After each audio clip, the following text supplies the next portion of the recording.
BJP నేతల trolls కు counter ఇచ్చారు సిపిఐ నేత నారాయణ. యుద్దం విరమించాలని తానంటే నారాయణను పాకిస్తాన్ పంపాలన్న బీజేపీ నాయకులు తీవ్ర స్థాయిలో విమర్శించారని సీరియస్ అయ్యారు. ప్రస్తుతం పీఓకేను ఆక్రమించకుండా ఎందుకు శాంతి చర్చలకు వెళ్లారని ప్రశ్నించారు. ఇప్పుడు మోడీని ఎక్కడకు పంపాలి అంటూ కౌంటర్ ఇచ్చారు. ఉగ్రవాదులు ఎప్పటికైనా ప్రమాదకరమన్న నారాయణ ఉగ్రవాదాన్ని అంతం చేసేందుకు కావాల్సిన ఏర్పాట్లు చేయాల్సిందేనని సీరియస్ అయ్యారు. భారత్ పాకిస్తాన్ మధ్య యుద్ద విరమణ శాంతి చర్చలను స్వాగతిస్తున్నట్లు తెలిపారు.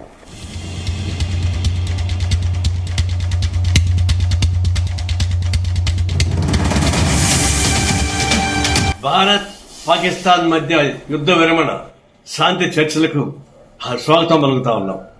ఇది ఒక విధంగా ఎప్పుడైనా యుద్ధం అనేది మానవాళికి వ్యతిరేకమైంది. అంటే టెర్రరిస్టులు ఇంకా ప్రమాదకారి. అందరూ టెర్రరిస్టులను అంతం చేయడానికి కావాల్సిన ఏర్పాటు చేయాల్సిందే. అది రేపు బయలేటర్ డిస్కషన్ లో కూడా పాకిస్తాన్ భారతదేశ మధ్య చర్చల్లో కూడా ఎవరైతే పహల్గాంలో దాడికి ప్లాన్ చేశారో ఆ టెర్రరిస్ట్ వెనక్కి తీసుకురావాలా. ఎందుకంటే గతంలో బాంబేలో హోటల్ పైన దాడి చేసిన టెర్రరిస్ట్ వెనక్కి తీసుకొచ్చారు కదా, అదే పద్ధతుల్లో వీళ్ళని కూడా టెర్రరిస్ట్ కూడా వెనక్కి తీసుకోవాల్సిన అవసరం ఉంది. దాన్ని బయట డిస్కషన్ పెట్టాలా. ఇంకొకటి, ఇప్పుడు శాంతి చర్చలు కొనసాగిస్తున్నాయి కదా, మరి ఒకప్పుడు నేను చెప్పిన దాన్ని నాకు నారాయణ పాకిస్తాన్కి పంపించాలని చెప్పేసి కొంతమంది బీజేపీ నాయకులు అవాక శాఖలు వాగారు. ఇప్పుడేమంటారు, ఇప్పుడు మోడీని పంపించాలనా పాకిస్తాన్కి? అనేక మందిని చనిపోయారు, 26 మంది చనిపోయారు, ముఖ్యపక్షాన్ని పెళ్లి చేయడం సరిపోయింది. అంత బాధపడిన వాళ్ళకంతా కాంపెన్సేషన్ ఎవరు ఇస్తారు? వాటిపైన ఎవరు బాధ్యత ఇస్తారు? మరి అవన్నీ లేకుండా ఎందుకు సీజ్ ఫైర్ అయ్యారు? ఎందుకు పీఓకి ఎందుకు ఆక్రమించుకోవడం చేశారు? ఇవన్నీ చూసినప్పుడు మీరు టాక్టిఫుల్ గా భారతదేశం అడ్డం పెట్టుకుని చేసే వ్యాపారం తప్పకుండా నాకేం కనపడలేదు. సిన్సియర్ గా మేము టెర్రరిస్ట్ పైన దాడి చేయమని గట్టిగా చెప్పిన దానికి మమ్మల్ని అపార్థం చేసుకుంటారా? మేము తీవ్రంగా నిరసిస్తున్నాం. ఈ శాంతి చర్చను స్వాగతిస్తా ఉన్నాం. ఇక సిపిఐ నేత నారాయణ బీజేపీ నేతల ట్వీట్స్ పై కౌంటర్ ఇచ్చారు. దీనికి సంబంధించి మరిన్ని అప్డేట్స్ మా ప్రతినిధి శ్రీచరణ్. వైశాలి, పాల్గా ఉగ్రదాడి తర్వాత వరుసగా ఎక్స్ వేదికగా కూడా అందరూ దేశవ్యాప్తంగా అందరూ ప్రజలతో పాటు పాలిటీషియన్స్, అలాగే వివిధ శాఖలకు చెందిన అధికారులు, అలాగే ఫిలిం సెలబ్రిటీలు, అలాగే వివిధ రంగాలకు చెందిన నిపుణులు అందరూ కూడా ఎక్స్ వేదికగా సోషల్ మీడియా వేదికగా కామెంట్స్ పెడుతున్నారు. అయితే బిఫోర్ అంటే సిపిఐ జాతీయ కార్యదర్శి నారాయణ ఎక్కువగా ట్రోల్ అయ్యారు. ఆయన ట్రోల్ అయ్యాక కూడా తాజాగా ఈ రోజు ఆయన ఎక్స్ వేదికగా మరో ట్వీట్ కూడా చేశారు. అంతకు ముందు ఆయన ఏ విధంగా ట్రోల్ గురయ్యారు అనేది కూడా ఒకసారి చర్చించుకుందాము. అంటే నెటిజన్స్ ఎవరో ఆయన పైన ఎలాంటి కామెంట్లు పెట్టారని కూడా చర్చించుకుందాము. 4 చికెన్ ముక్కలు తినడానికి తప్ప మీరు ఎవరికి ఉపయోగం సామి అంటూ కూడా ఆయన పైన కామెంట్ చేశారు. దీంతో పాటు ఉగ్రవాదాన్ని పెంచి పోషిస్తుందే పాకిస్తాన్ కదా నారాయణ, వారిని అమ్మని ఏం మాట్లాడుతున్నావు, వాళ్ళ తీవ్రవాదులు మనల్ని చంపుతుంటే నువ్వు నీ నీతి మాటలు చెబుతున్నావు, ఏం మనిషివి నువ్వు నారాయణ అంటూ కూడా చెబుతున్నారు. దీంతో పాటు సెటరికల్ గా you are so great bro అంటూ కూడా నెటిజన్లు కామెంట్లు పెడుతున్నారు. యుద్ధం వద్దు అనే వారికి ఒక గ్రూప్ గా చేసి వారందరినీ నారాయణ గారిని నాయకుడిగా చేసి పాకిస్తాన్ కు పంపి శాంతి చర్చలు జరపాలని, ఉగ్రవాదులలో మార్పు వచ్చేంత వరకు అక్కడే నివసించి తమ శాంతి కామకతను అందరికీ అర్థమయ్యేలా చేసి అన్ని దేశాలకు ఆదర్శంగా నిలిచే అవకాశం ప్రభుత్వం నారాయణకు కల్పించాలంటూ కూడా సెటరికల్ గా కామెంట్స్ పెడుతున్నారు. మరో వాళ్ళు అంటే కొంతమంది హద్దు మీరి కూడా నారాయణ పైన కామెంట్స్ చేస్తున్నారు. ఇలాంటి వాళ్లే దేశానికి ప్రమాదము, శత్రు దేశం మన మీద దాడి చేసినప్పుడు మనం యుద్ధం చేయకపోవడం పిరికితనం అంటారు.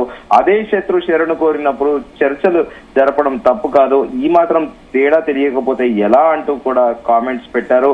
మీరు కొద్దిగా నిశ్శబ్దంగా ఉంటే అంతా అద్భుతంగా జరుగుతుంది అంటూ కూడా పెడుతున్నారు. దీంతో పాటు నీ ఒపీనియన్ ఎవరికి కావాలి అంటూ కూడా ఓల్డేజ్ లో ఉన్నారు. పాల్గావ్ లో ఉంటే నిన్ను అక్కడ వదిలేసేవాళ్ళు అనుకుంటున్నా, మనుషులు పోగొట్టుకున్న కుటుంబాలకు తెలుస్తుంది ఆ పెయిన్ అనేది ఏంది, ఏం చేయాలో కేంద్రానికి తెలుసు, ప్రజలు ప్రధానిని ఎన్నుకున్నారు, ఏం చేయాలో ఆయనకు బాగా తెలుసు, నువ్వు బిగ్ బాస్ గురించి మాట్లాడుకో, నీకు అదే ఎక్కువ అంటూ కూడా నెటిజన్లు ఆయన పైన కామెంట్లు పెడుతున్నారు. సో సెటరికల్ గా కామెంట్లు కూడా భరిస్తున్నారు. అయితే తాజాగా నారాయణ పాకిస్తాన్ తో యుద్ధానికి మేము వ్యతిరేకం, కానీ పాకిస్తాన్ పై భారత్ ఆర్మీ చేసిన ఆపరేషన్ సింధూర్ పైన కూడా నారాయణ స్పందించారు. ఉగ్రవాదులను హతమార్చడానికి భారత ఆర్మీ ట్రైనింగ్ తీసుకున్నాము, అయితే కానీ పాకిస్తాన్ పై యుద్ధానికి కాదు, యుద్ధానికి మేము వ్యతిరేకము, ఉగ్రవాదంపై పాకిస్తాన్ కూడా ఆలోచించాలి, ఉగ్రవాదాన్ని నిర్మూలించడానికి భారత్ సహకరించాలని కూడా పేర్కొన్నారు. యుద్ధం విరమించాలని నేను అంటే నారాయణను పాకిస్తాన్ పంపాలని బీజేపీ నాయకులు అంటున్నారు.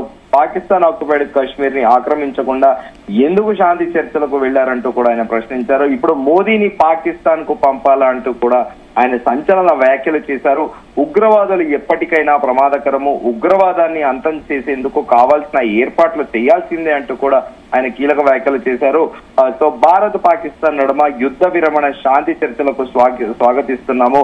ఉగ్రవాదులు పైన దాడి చేయమని చెప్పిన దానికి మమ్మల్ని అపార్థం చేసుకుంటారా అని దీనిని తీవ్రంగా ఖండిస్తున్నామంటూ కూడా సిపిఐ జాతీయ కార్యదర్శి నారాయణ పేర్కొన్నారు. గతంలో ఆయన బిగ్ బాస్ పైన కూడా పలు సంచలన వ్యాఖ్యలు చేసిన విషయం తెలిసిందే. బిగ్ బాస్ అనేది ఒక బ్రోతల్ హౌస్ లా మారిందని, అది కుటుంబాలందరూ కూర్చొని చూసే పరిస్థితి ఆ షోలో లేదని దానికి పేర్కొనడము. అనంతరం కూడా అదే బిగ్ బాస్ షోలో ర్యాండమ్ గా ఒక వారం రోజుల్లో నాగార్జున కూడా, ఈ సినీ నటుడు నాగార్జున ఆ బిగ్ బాస్ హోస్ట్ కూడా సిపిఐ నారాయణను సంబోధిస్తూ నారాయణ అంటూ 3 సార్లు అనడము. సో అనంతరం కూడా ఆంధ్రప్రదేశ్ లో కొత్త ప్రభుత్వం అంటే ఎన్డీఏ అలయన్స్ తో కూడుకున్న ప్రభుత్వం ఏర్పాటయ్యాక వైన్ షాప్ల దగ్గరికి వెళ్లి ఎవరైతే మద్యం సేవిస్తారో వారి దగ్గర నాణ్యత ఎలా ఉంది, ఎలాంటి రేట్లు ఉన్నాయి, తక్కువ రేటుకు ఉందా మందు, అయితే ప్రభుత్వాన్ని కూడా మంచి నాణ్యతమైన సరుకునివ్వండి అంటూ కూడా ఇలా తరచుగా వివాదాస్పద వ్యాఖ్యలతో ఎప్పుడూ కూడా వార్తల్లో ఉంటారు నారాయణ. తాజాగా ఈ పహల్గామ్ ఉగ్రవాదుల దాడిపైన ఏకంగా ప్రధాని నరేంద్ర మోదీ పైన సంచలన వ్యాఖ్యలు చేశారు. ఇప్పుడు మోదీని పాకిస్తాన్ పంపాలా అంటూ కూడా ఆయన చేసిన వ్యాఖ్యలు ఇప్పుడు సోషల్ మీడియాలో వైరల్ గా మారాయి. Vaishali. Right, thank you Sricharan.